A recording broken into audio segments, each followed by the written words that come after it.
Welcome to the Plant-Based Asia Summit, where we inspire a healthier and more sustainable Asia Pacific. I'm your co-host, Luke. I'm extremely honored to have our next speaker, my friend, Robert Cheeke.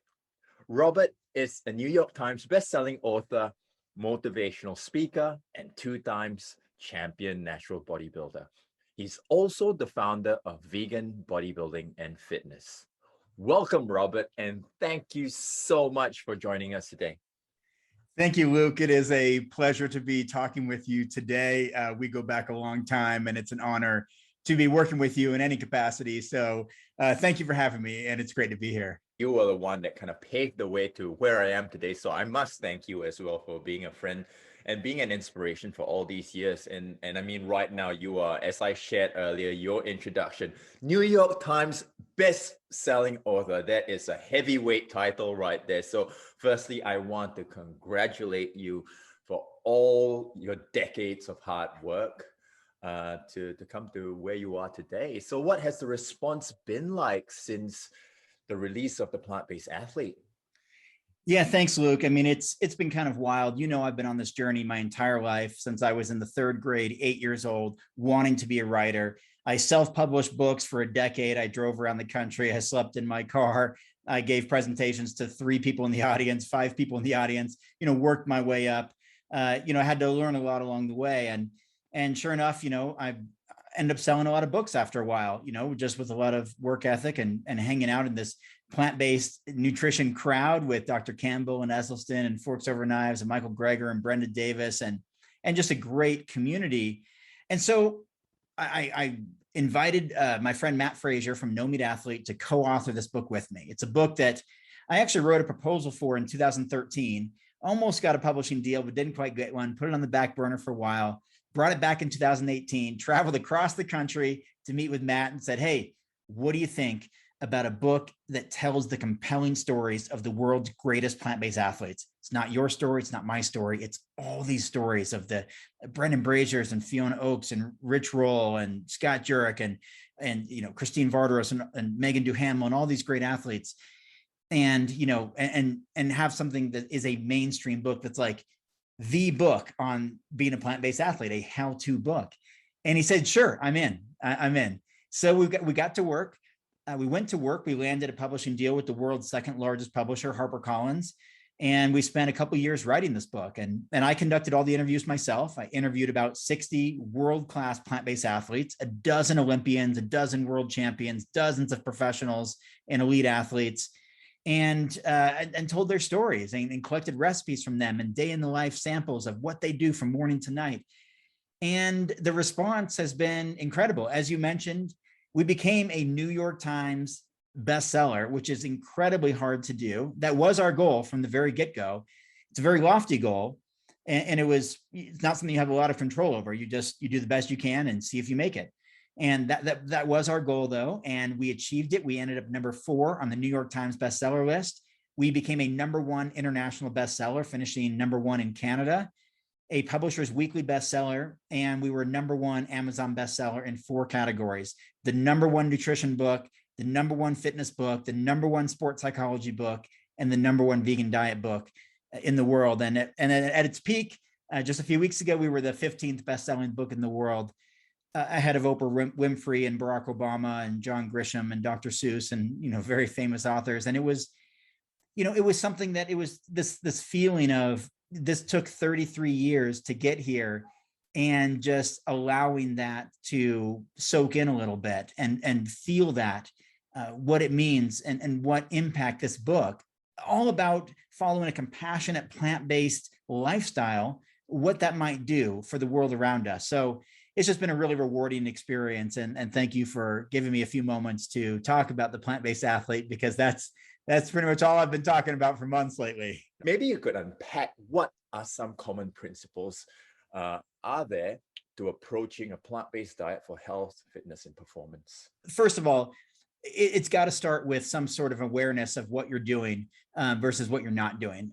I can promise you, Luke, even people who are listening right now, 99% of people don't know what they're eating on a daily basis. They think they do, or they have an idea. They say, oh, I eat pretty healthy, or I eat a lot of greens. And Maybe they haven't had a salad in 2 or 3 or 4 days, but they, we think that we do.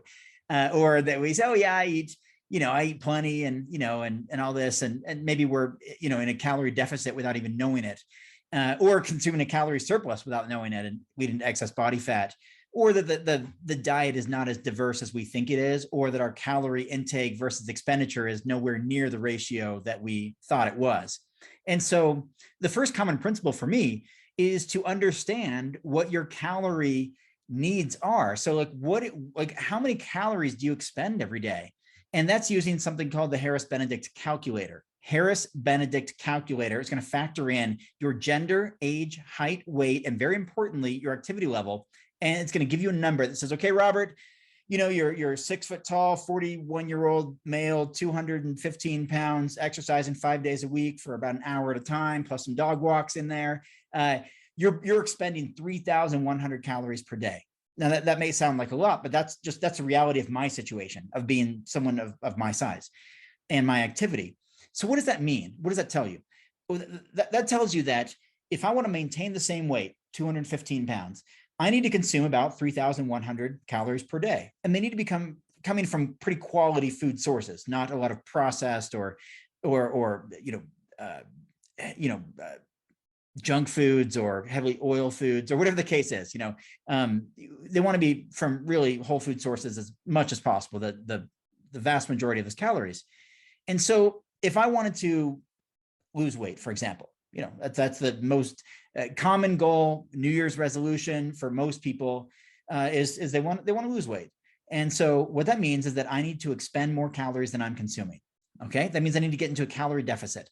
There's a couple different ways to do that. There's obviously I can eat less, or I can exercise more, or I can do both. And then I get into this calorie deficit. So I may need 3,100 calories per day to stay the same.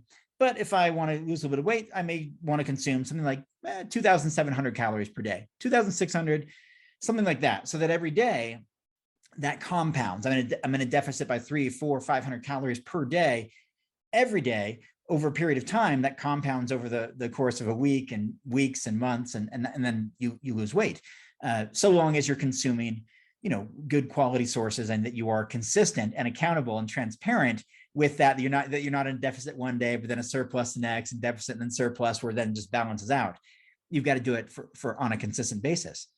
And then if you want to gain weight, build muscle. And that's something that I wanted to do as a young person, as a teenager, and never really knew that I could, because I became plant-based vegan in 1995.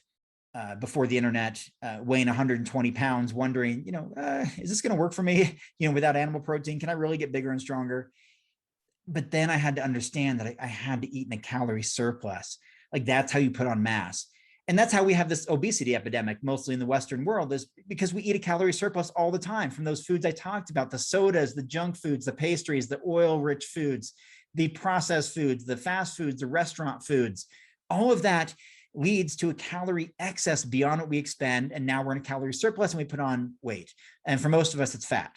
But if you combine resistance weight training to that calorie surplus, and if your calorie surplus comes from extra sweet potato, extra walnuts, extra blueberries, extra carrots, broccoli, oats, lentils, rice, that's not going to put on extra fat.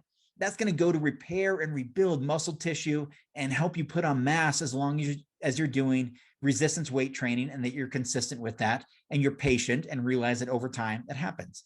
So that's the first step in this whole thing, is that you've got to use a Harris-Benedict calculator to determine your calorie expenditure. And then what I encourage people to do is for about a week document through Chronometer or MyFitnessPal. It's just really easy technology online that does all the numbers for you. Document everything that you eat and drink and all of your exercise for an entire week. And the reason I say a week is because anyone can modify a single day to make it as perfect as we can, but that doesn't necessarily map onto reality or represent our realistic everyday schedule. And also the fact that Monday might be a lot different than Saturday for somebody, or Tuesday may be completely different than Friday. Maybe the weekends are more for not exercising and for consuming lots of extra food and junk foods and celebration and beverages and staying out late and not getting adequate sleep and all that kind of stuff.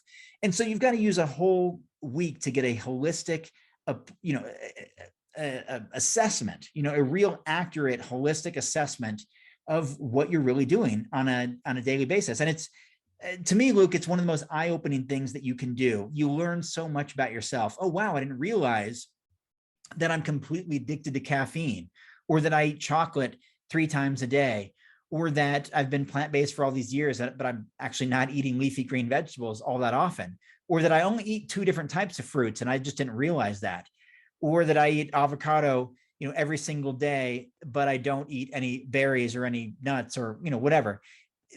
Everybody has a different story. Everyone has a different behavioral pattern, but you can establish what that is and become aware of it by documenting that for a week. So that's the first step. And the second step is to get the majority of your calories from plant-based whole foods. And so, you know, there's always room. There's always room for a plant-based vegan pizza, ice cream, donut, pastry, cake, whatever. If the majority of your calories are coming from real food, there's no need to feel bad about consuming, you know, some sort of celebratory food like a, you know, muffin or, you know, donut or whatever whatever it is for you. If the rest of your calories are just coming from real whole foods. And so we don't need to have these, you know, I don't know, these ill feelings or talk about cheat days or give ourselves a hard time or be hard on ourselves because of certain foods that we eat. I think we want to have a healthy relationship with food and a healthy relationship with ourselves and our diets. But what we need to do is just make sure the majority of our calories come from plant-based whole foods. And from there, we want the majority of those calories to come from complex carbohydrates. Yeah, you look back at some of my early vegan bodybuilding work, talking about really high protein diets and all that, because I was basically following the muscle magazines and creating a vegan version of all that. And I was also trying to appeal to the mainstream bodybuilders to try to get them to adopt a plant-based diet, because I cared so much about veganism, and I still do, of course. But you know, that's not the holistic approach for health, wellness, longevity.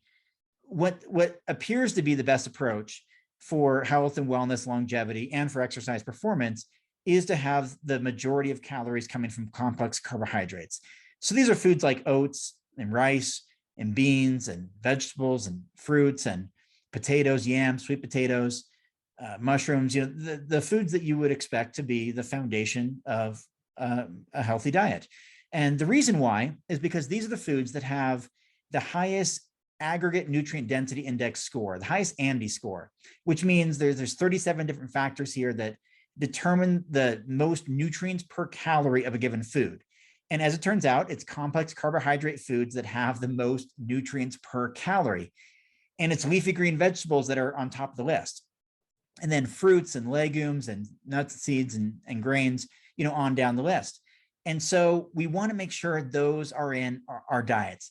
And the reason why, so what's the benefit from having the most nutrients per calorie? Well, it means you're going to get the most vitamins and minerals, you know, per calorie. It means you're going to get the most fuel per calorie. It means you're going to get the most fiber, you know, highest antioxidants, highest phytonutrients, probably good amounts of nitric oxide in some of those foods, good amount of water, especially from those whole foods.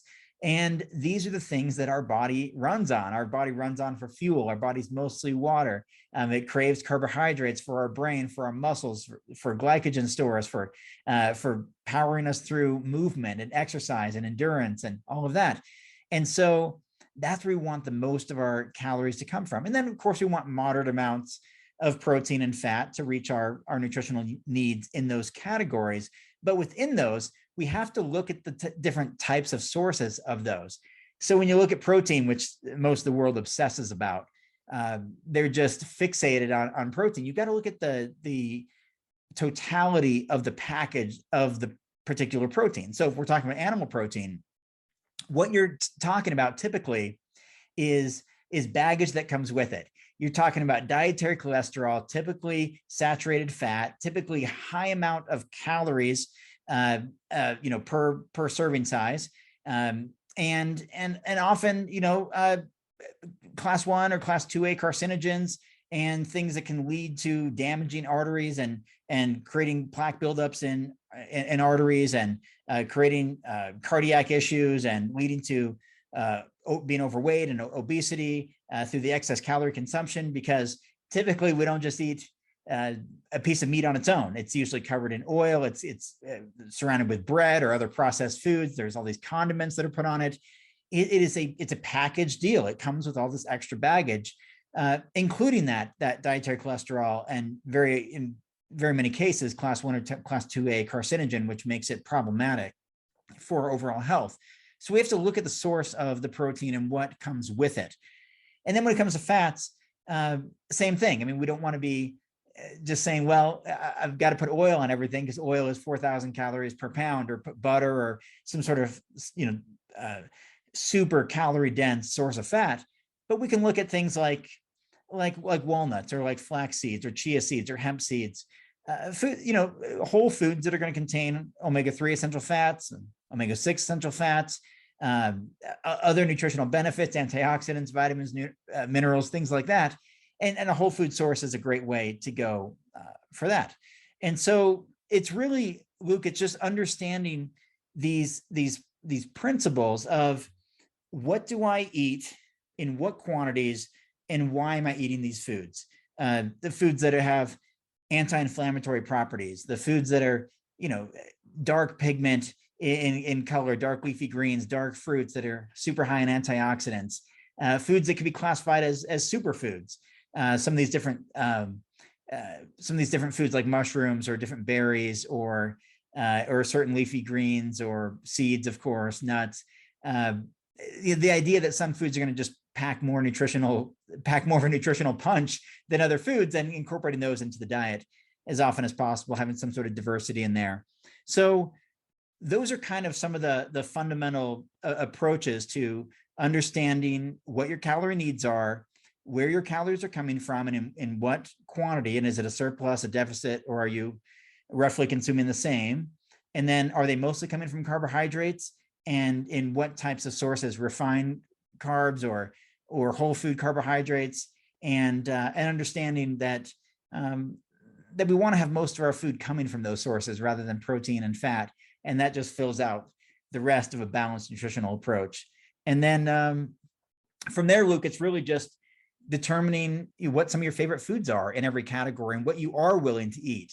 And if someone recommends kale to eat every day, and that's just not your thing, and you're just not going to eat it because you do not like it, and then you just swear off all leafy greens rather than just trying something different like spinach or collard greens or Swiss chard or whatever, it's being aware of what you actually will eat. We could say all day, you've got to eat flax seeds and walnuts and all that, but if people aren't willing to do it, you've got to find something else in that same nutritional category to consume. And once you figure that stuff out, you can make some outstanding meal plans that are in exactly the calorie target that you're looking for in order to build muscle or burn fat or just stay the same and just get, really fit, really strong and feel really good and reach all your nutritional needs. And then, do some supplementing here and there when it's needed, like vitamin B12 for everybody, because it doesn't come from an animal or a plant, but it's bacteria and that's not found in our very sterile food and water system. So vitamin B12 for everyone, and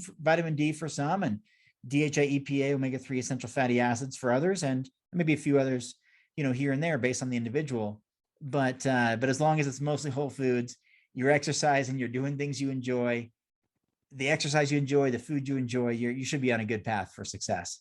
Wow, Robert, that was a loaded answer. we literally went through how to transition to plant-based and becoming a plant-based athlete in 8 minutes or less. That is amazing. What I got here was definitely get your BMR. just ascertain where you're kind of sitting, and then definitely track whole foods and find your favorite foods and supplement when necessary, particularly with B12. And I want to pick up on protein particularly, Yeah. and having been, the eternal question, where do you get your protein? And I want to ask this just because I love to get everyone has to a certain degree a slightly different answer, which kind of revolves around the same concept. But I'd love to get your take on it. But before actually answering where do you get your protein, for someone that maybe is totally new to this, um, how did this emphasis on protein begin in the first place? How and why? Why is there such a everyone, protein is almost correlated and equated to performance and strength and muscle size? How did it all begin? I am so glad you asked that question, Luke, because I have to tell you, in writing The Plant-Based Athlete, that was one of my favorite topics to write about. The history of the marketing of protein and our obsession with protein, especially in the Western culture, but very likely throughout the world. And so there are some really compelling reasons why protein is at the forefront of every conversation and every question that people on a plant-based diet are asked all the time. And it has roots dating back, over a century. And then eventually, really about what's the math here, 75 years ago or whatever, at the end of world wars, and people considering protein to be the nutrient of all nutrients, just the most revered nutrient. Food was hard to find. A lot of people were starving, and they were hungry, and they were thin and malnourished, understandably. There's a lot of poverty during that time, during the world wars and post-World War. And there was this idea that protein, particularly animal protein, was the solution. Like, this was the thing that we needed to eat. And during that time, and rebuilding, and throughout around the world, and as countries started to get more developed, there was this rise of restaurants, of fast food, of you didn't just eat at home anymore, and you had the ability to go out and get food prepared somewhere else, and you could choose this most revered nutrient that was the centerpiece. Of course, in the United States, it was the burger and the hot dog, and the pizza came along, and these types of foods that were very, very common. And then as technology expanded, and we had the ability to create television and television commercials and advertisements, and sell this concept that beef is what's for dinner, and meat makes you big and strong, and milk does the body good.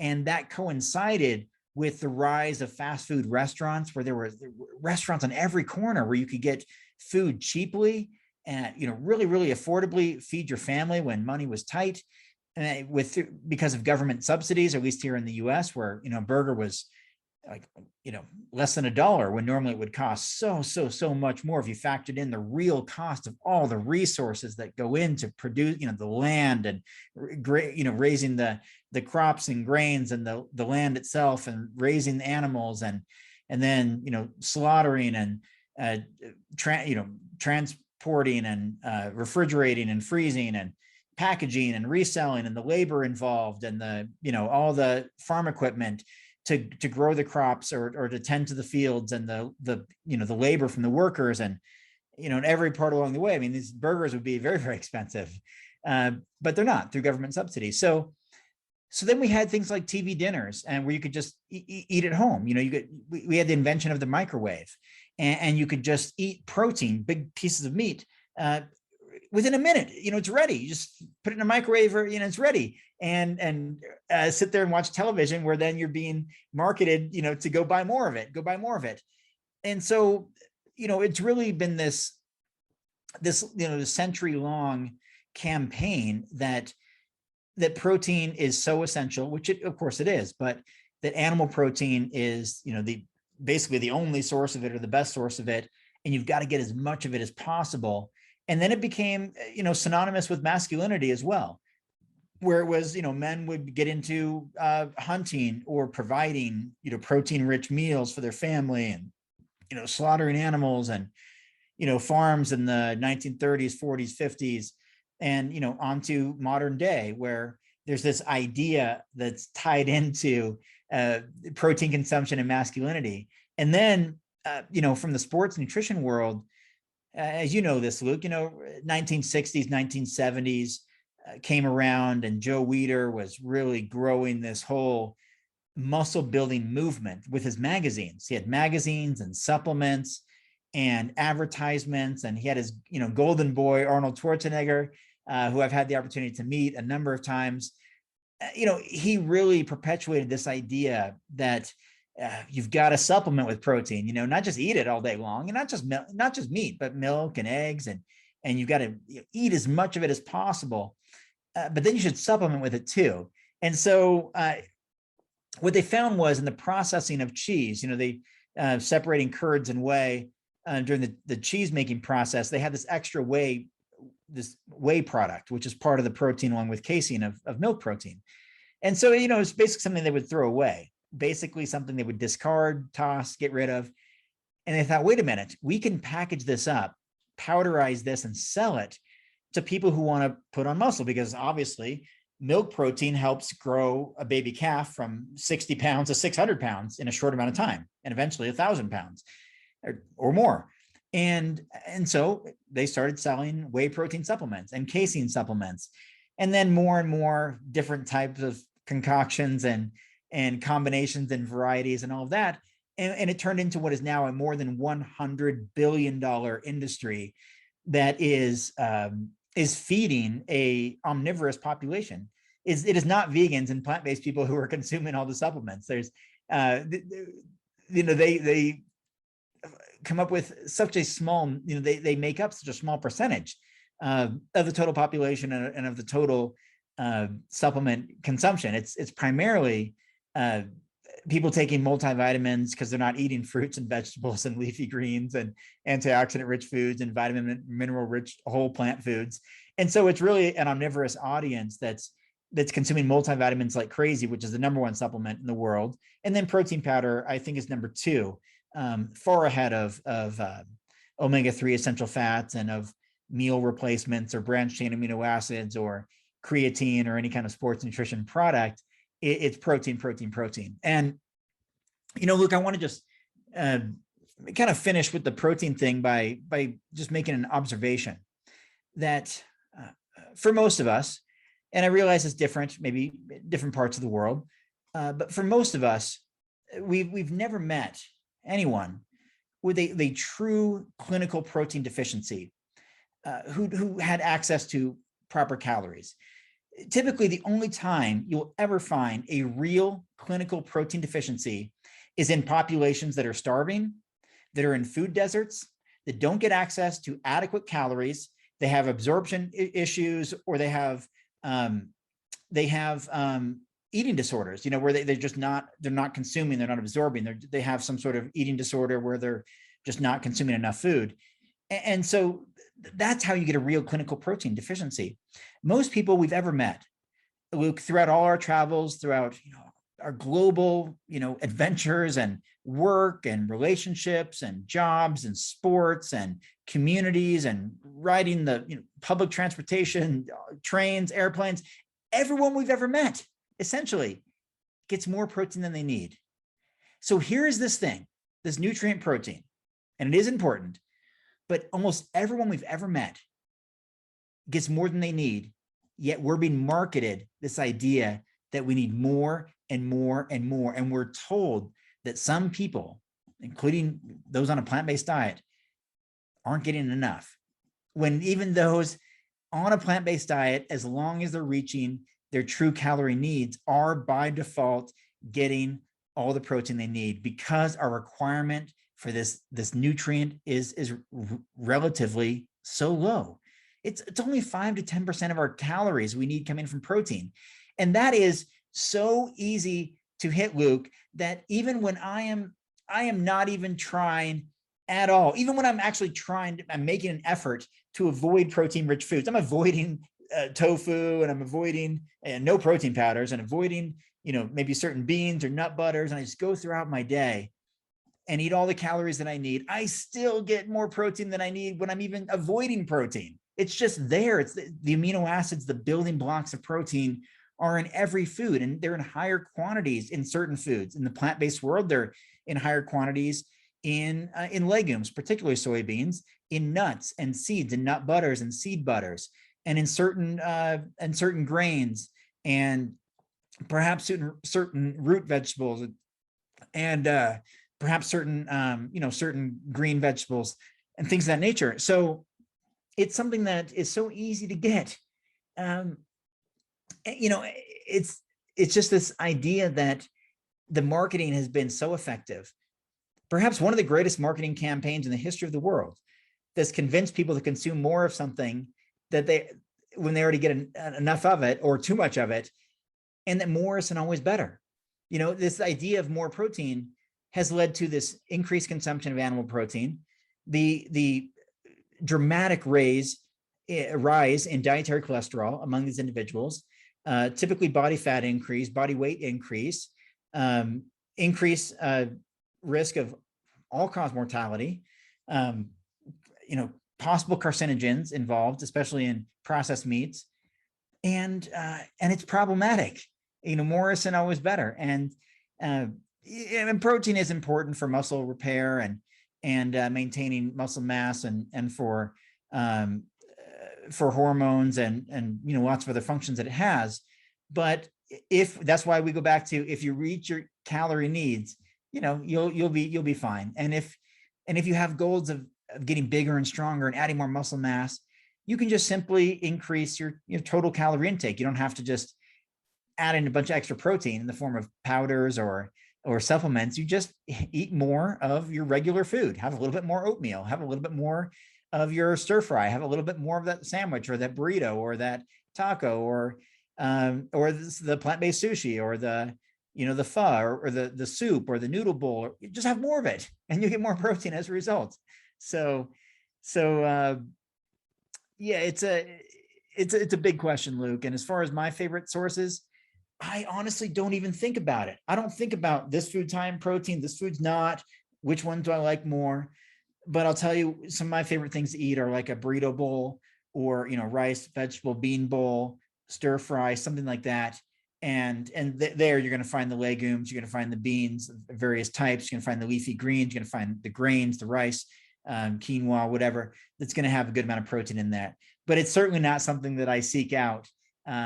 And just to be fully transparent, Luke, and I think this on a personal level, I have not used protein supplements myself in just about a full decade, not since 2012. So almost 10 full years. I've been the biggest and strongest I've ever been in my entire life, without any protein supplements whatsoever. No protein powders, no protein bars, and not even really an emphasis on super high protein rich foods like tofu and soy. It just not part of my lifestyle for the last 10 years. And I've been in some of the best shape of my life, and certainly the strongest I've ever been, because I focus more on total calorie intake and diversity of calories, not one particular nutrient. Well, that's definitely a deep dive on protein, and I think you put that one to rest. And that's what I love about you. It's not just about berries. It's not just about Andy scores. It's about everything else that pull the Andy scores in, that make you the person that you are, and also the world that you're creating around you because of the message that you spread in positivity and light, especially in a sometimes divided world. So I want to thank you so much for being on the summit. Really appreciate all that you've shared, but more importantly, the connection that we have as well. Thank you, Luke. Real honor, and I'm grateful for the opportunity, and appreciate you as a person, as a friend, as a leader in the movement, and as someone who's living his best life, as an inspiration to so many. I appreciate you, Luke. I thank you for the opportunity and for the platform, and for allowing me to talk about the plant-based athlete as well, which is the most meaningful thing that I've ever done, because it encompasses everything that I've done. So I appreciate the opportunity, and I look forward to seeing you in person sometime soon.